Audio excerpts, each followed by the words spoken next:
નમસ્કાર, સ્વાગત છે આપનું. આપ જોઈ રહ્યા છો ન્યૂઝ 18 ગુજરાતી. હું છું આપની સાથે દીપા શર્મા. બુલેટિનની શરૂઆત કરીએ મહત્વપૂર્ણ સમાચારથી. લોકશાહીના મહાપર્વમાં અચૂક મતદાન થાય તે માટે રાજ્યના અલગ અલગ શહેરોમાં રન ફોર વોટનું આયોજન કરવામાં આવ્યું છે. રાજ્યમાં વલસાડ, સુરેન્દ્રનગર, વડોદરા, અરવલ્લીમાં રન ફોર વોટનું આયોજન કરવામાં આવ્યું છે. રન ફોર વોટમાં યુવાનો સહિત નાગરિકો જોડાઈને મતદાન જાગૃતિ અભિયાનના નારા લગાવ્યા હતા. તમામ શહેરોમાં યોજાયેલી મેરેથોનમાં મામલતદાર, નગરપાલિકા ઓફિસર, રમતગમત અધિકારીઓ પણ ઉપસ્થિત રહ્યા. સુરતના નવસારી લોકસભા વિસ્તારમાં બાઇક રેલીનું આયોજન કરાયું. નવસારીના ઉમેદવાર CR પાટીલના સમર્થનમાં રેલીનું આયોજન કરાયું છે, જેમાં રાજ્ય ગૃહમંત્રી હર્ષ સંઘવી દ્વારા રેલીનું આયોજન કરાયું. હર્ષ સંઘવી સાથે રેલીમાં જોડાયા CR પાટીલ. રેલીમાં ભાજપના આગેવાનો સાથે કાર્યકર્તાઓ મોટી સંખ્યામાં જોડાયા.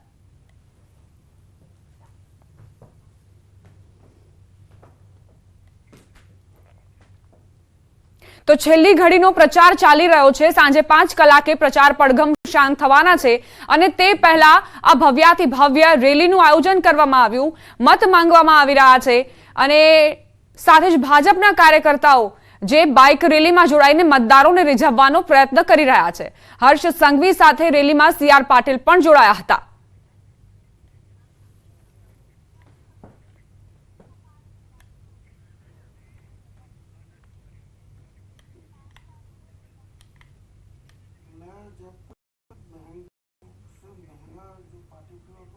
મહેસાણામાં ભાજપની વિજય વિશ્વાસ રેલી. ભાજપના હરિભાઈ પટેલની મહેસાણામાં વિજય વિશ્વાસ રેલીનું આયોજન.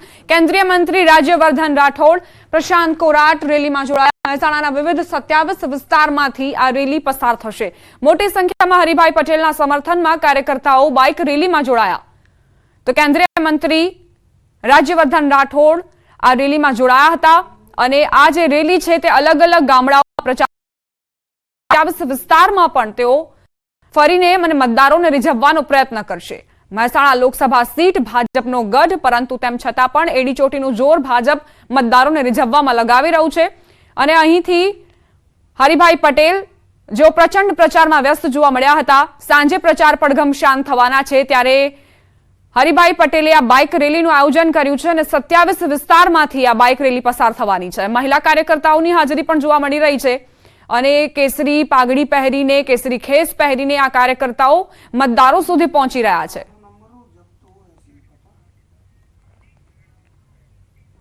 રાજકોટમાં રૂપાલાના સમર્થનમાં સમસ્ત પાટીદાર સમાજનું મહાસંમેલન યોજાયું, જેમાં પાટીદાર સમાજના અગ્રણી દિલીપ સંઘાણી, પરેશ ગજેરા, ધનસુખ ભંડેરી, રમેશ ટીલાળા, ગોવિંદ પટેલ અને લવજી બાદશાહ સહિતના આગેવાનો ઉપસ્થિત રહ્યા હતા.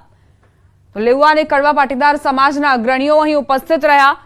પરસોત્તમ રૂપાલાએ પ્રચારમાં કોઈ જ કસર બાકી નથી રાખી અને સમસ્ત પાટીદાર સમાજનું આ સંમેલન જે યોજાયું હતું તે રૂપાલાના સમર્થનમાં જ યોજાયું હતું. તમામ અગ્રણીઓ મંચ પર ઉપસ્થિત રહ્યા હતા પાટીદાર સમાજના અને સાથે જ પરસોત્તમ રૂપાલાએ તમામને ખાતરી આપી હતી કે જે રીતે વિકાસના કાર્યો અત્યાર સુધી થઈ રહ્યા છે એ જ હરણફાળ ગતિએ આગળ વધશે.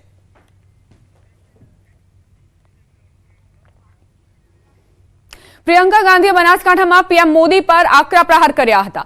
PM મોદી ગુજરાત છોડી વારાણસીથી ચૂંટણી લડે છે તે પ્રિયંકાના નિવેદનને લઈ ભાજપ નેતા હિતેન્દ્ર પટેલનું નિવેદન. કહ્યું, PM મોદીને સતત ગુજરાત અને વારાણસીની ચિંતા છે. પ્રિયંકા ગાંધી જ્યાં કહે ત્યાં PM મોદી જીતવા સક્ષમ, પણ રાહુલ કેમ રણ છોડીને ભાગ્યા તે પ્રિયંકા ગાંધી જણાવે તેવું હિતેન્દ્ર પટેલે જણાવ્યું. ગુજરાતને તો નરેન્દ્રભાઈનો અપાર સ્નેહ મળ્યો છે. સમગ્ર દેશને ગુજરાત પેટર્નથી વિકાસ થાય માટે 10 વર્ષમાં એમણે કામ કર્યું છે અને આજે ગેરંટી શબ્દ છે એ મોદી સાહેબનો પર્યાય બની ગયો છે. મોદીની ગેરંટી એટલે ગેરંટી પૂરી કરવાની ગેરંટી, એવું વિશ્વના લોકો, દેશ નહીં વિશ્વના લોકો માની રહ્યા છે. એવા સંજોગોમાં તમારા ભાઈ કેમ રણછોડ બની ગયા? પહેલાં અમેઠીમાંથી, પછી ત્યાંથી વાયનાડ ભાગ્યા, હવે પાછા એ રાયબરેલી ભાગ્યા છે. તો તમે કેમ ભાગો છો? તમારા મમ્મી શ્રી કેમ છેક રાજસ્થાન સુધી પહોંચી ગયા? જવાબ તમારે આપવાનો છે. અમરેલી લોકસભા બેઠક જીતવા કોંગ્રેસ એડી ચોટીનું જોર લગાવી રહી છે। રાજકમલ ચોક ખાતે વિશાળ જનસભા યોજાઈ, જેમાં કોંગ્રેસ નેતા પ્રતાપ દુધાત, વીરજી ઠુમ્મર ઉપસ્થિત રહ્યા। પ્રતાપ દુધાતે અમરેલીના ધારાસભ્ય કૌશિક વેકરિયા અને સાવરકુંડલાના ધારાસભ્ય મહેશ કસવાલાને આડે હાથ લીધા। દુધાતે આક્ષેપ કર્યો કે ભાજપ નેતાઓ કોંગ્રેસના ટેકેદારોને ધમકી આપી રહ્યા છે। બીજી તરફ કોંગ્રેસના ઉમેદવારે જેની ઠુમ્મરે ભાજપ પર આક્ષેપ કર્યા હતા। તેમણે કહ્યું કે ભાજપને 400 પાર બેઠકો જીતવાનો વિશ્વાસ હોય અને દરેક બેઠક 5 લાખની લીડથી જીતવાના હોય તો શા માટે મારું ફોર્મ રદ કરાવવા ભાજપની આખી ટીમ 2 દિવસ સુધી કામે લાગી ગઈ હતી। નવા ચૂંટાયેલા ધારાસભ્યો મારફત સાવરકુંડલા અને ગઈકાલે અમરેલીની અંદર એક કિસ્સો સામે આવ્યો। વ્યક્તિ રાતના 12 વાગે ફોન કરીને ઇમોશનલ રડતો હોય, સુરતથી આવેલા લોકોને ફોન કરીને ધમકી અપાતી હોય કે તમે અહીંયા શું લેવા આવ્યા છો। ત્યારે આ પ્રકારની રાજનીતિનો છીલો પાડવાની શરૂઆત ભારતીય જનતા પાર્ટીએ કરી છે। જો તમને આટલો બધો ભરોસો છે કે તમારી 400 સીટો આવવાની છે, ગુજરાતમાં 26 માંથી 26 સીટો આવવાની છે, 6 લાખની લીડથી તમે અમરેલીની સીટ જીતવાના છો, તો તમે એક દીકરીનું ફોર્મ રદ કરાવવા માટે આખી ભારતીય જનતા પાર્ટી કેમ હાજર હતી।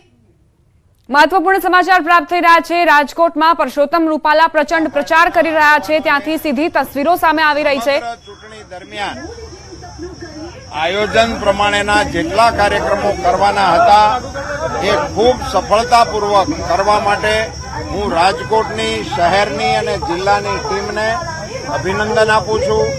હવે જ્યારે ચૂંટણી પ્રચાર એના અંતિમ તબક્કામાં પહોંચી ગયો છે ત્યારે રાજકોટ નગરના કાર્યકર્તાઓએ, શહેર પ્રમુખ અમારા મુકેશભાઈ અને એમની ટીમે રેલી કાઢવાનો આમ સામાન્ય રીતે બધી સીટની અંદર એક પ્રયાસ થતો હોય છે, એવો પ્રયાસ અહીંયા તમામ વોર્ડની અંદર રેલીઓ કાઢી અને જનજાગૃતિ મતદાન માટે આવે એને માટેનો એક સફળ પ્રયાસ આજે કર્યો અને એ તમામ વોર્ડની રેલીઓને સરદાર સાહેબની સાનિધ્યમાં એકત્રિત કરીને સરદાર સાહેબને પુષ્પાંજલિ કરીને રેલી એના વિસર્જનના છોર તરફ વિવેકાનંદ ચોક સુધી જઈ અને રેલી વિસર્જિત થઈ જશે। જે પ્રકારે યુવા મોરચાના કાર્યકર્તાઓએ, જે પ્રકારે મહિલા મોરચાની બહેનોએ અને અમારી સંગઠનની ટીમોએ આ રેલીની અંદર હોશપૂર્વક ભાગ લીધો છે, એ બતાવે છે કે કાર્યકર્તાઓ કેવા પ્રકારના ઉત્સાહ સાથે આ ચૂંટણીની અંદર ભાગ લઈ રહ્યા છે।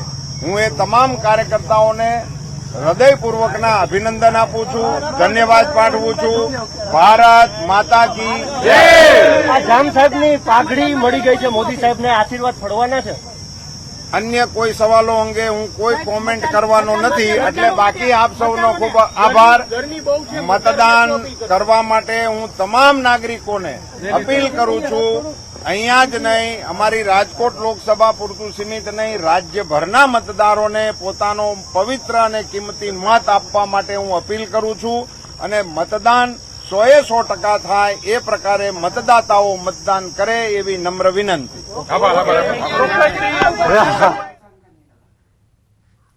તો પરસોત્તમ રૂપાલા પ્રચાર કરતા જોવા મળી રહ્યા છે। જો કે જામ સાહેબે જે પગડી આપી હતી પ્રધાનમંત્રી મોદીને, તેને લઈને તેઓ કંઈ પણ બોલવાનું ટાળી ચૂક્યા છે અને કંઈ પણ કમેન્ટ નથી કરવા માંગતા। પરસોત્તમ રૂપાલાએ આ સાથે જ કહ્યું કે જે કાર્યક્રમો નક્કી કરવામાં આવ્યા હતા એ તમામ કાર્યક્રમો પૂર્ણ થયા છે।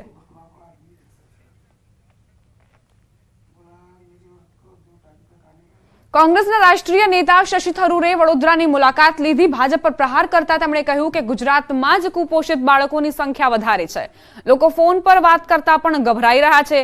કેન્દ્ર સરકારે તમામ એજન્સીઓનો ઉપયોગ બીજાને નુકસાન કરવામાં કર્યો। દેશનો યુવા પેપર લીકને કારણે ઘણા પડકારો ઝીલી રહ્યો છે।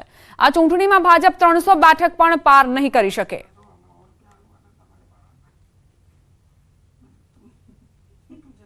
जब काम गया हमें तनख्वाह नहीं है, इनके पास काम है, तनख्वाह बढ़ती नहीं जा रहा और तनख्वाह कभी कम भी हो गए।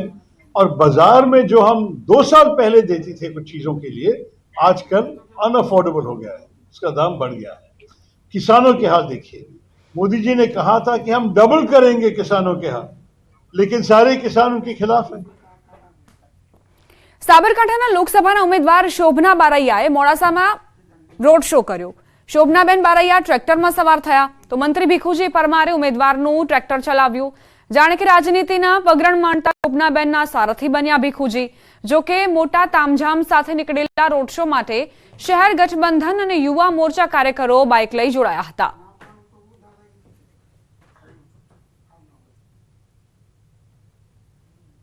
વખતની જીત અને જંગી સમર્થન મળી રહ્યું છે.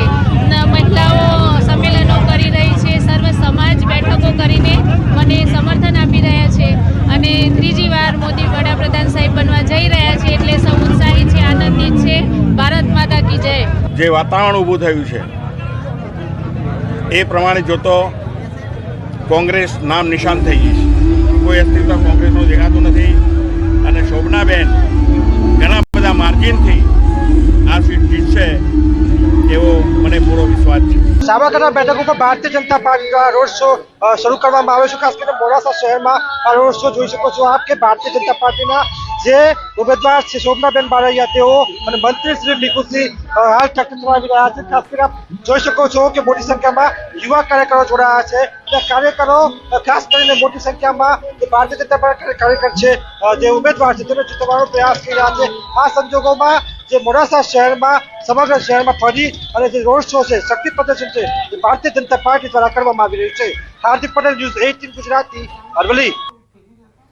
પ્રચાર પ્રસાર બંધ થવાને હવે ગણતરીના કલાકો બાકી છે અને ઉમેદવારોએ એડી ચોટીનું જોર લગાવ્યું છે. વડોદરાની વાઘોડિયા બેઠકની પેટા ચૂંટણીના ભાજપના ઉમેદવાર ધર્મેન્દ્રસિંહ વાઘેલાએ મત વિસ્તારમાં રોડ શો યોજ્યો, જેમાં મોટી સંખ્યામાં કાર્યકરો જોડાયા, જ્યાં લોકોએ ઠેર ઠેર બુલડોઝર પર ચડીને ફૂલોના વરસાદથી સ્વાગત કર્યું.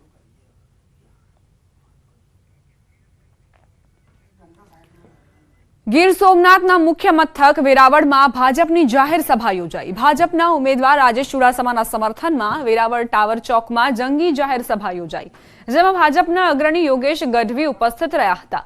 યોગેશ ગઢવીએ ભાજપ તરફી મતદાન કરવા અપીલ કરી. સભામાં મોટી સંખ્યામાં ભાજપના કાર્યકર્તાઓ સહિત સ્થાનિકો ઉપસ્થિત રહ્યા હતા.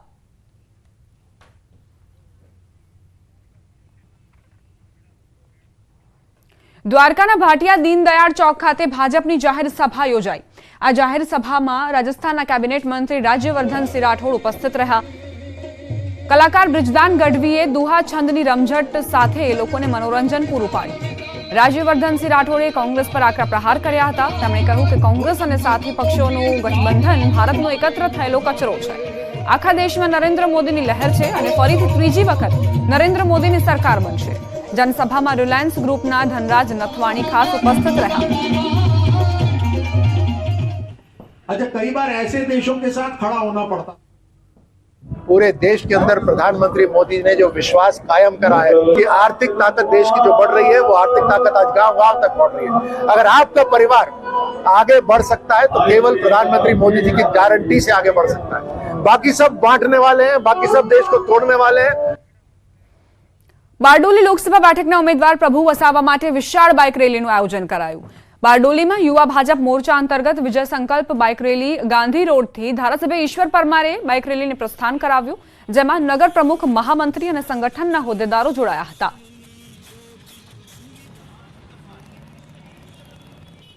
આ બાઇક રેલીના માધ્યમથી તમામ મતદારોને અમે સંદેશો પહોંચાડવા માંગીએ છીએ કે તમામ મતદારો ભારતીય જનતા પાર્ટીના કમળના નિશાનને મત આપી અપાવી અમારા પ્રદેશ અધ્યક્ષશ્રીનો જે લક્ષ્યાંક છે એ ગુજરાતની 26 પૈકીની એક બેઠક બિનહરીફ થઈ છે, ત્યારે બાકી રહેલી 25 બેઠકો 5 લાખથી વધુ મતે જીતે તે માટે આ એક બાઇક રેલીના સ્વરૂપે આજે બારડોલી વિધાનસભા મત વિસ્તાર ખાતે ખૂબ મોટી સંખ્યામાં બાઇક રેલીનું આયોજન થયું છે. સુરતમાં પીએમ મોદી સમર્થક એક યુવકની અનોખી પહેલ જોવા મળી. પીએમ મોદીની સિદ્ધિ લોકોને બતાવવા અને મોદીજીને મત આપવા યુવકે પોતાની કાર પર વિવિધ ચિત્રો દર્શાવતા પોસ્ટર લગાવ્યા.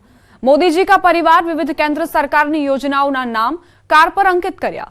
ટેક્સટાઇલ ઉદ્યોગ સાથે જોડાયેલો સિદ્ધાંત દોશી, જેણે પોતાની કારને ખાસ પ્રકારની લેમિનેશન કરાવ્યું છે, જે તિરંગા રંગમાં છે. કાર પર પ્રધાનમંત્રી નરેન્દ્ર મોદીની તસવીર સાથે કલમ 370, G20 નો લોગો અને રામ મંદિરના દ્રશ્યો અંકિત કરાયા છે.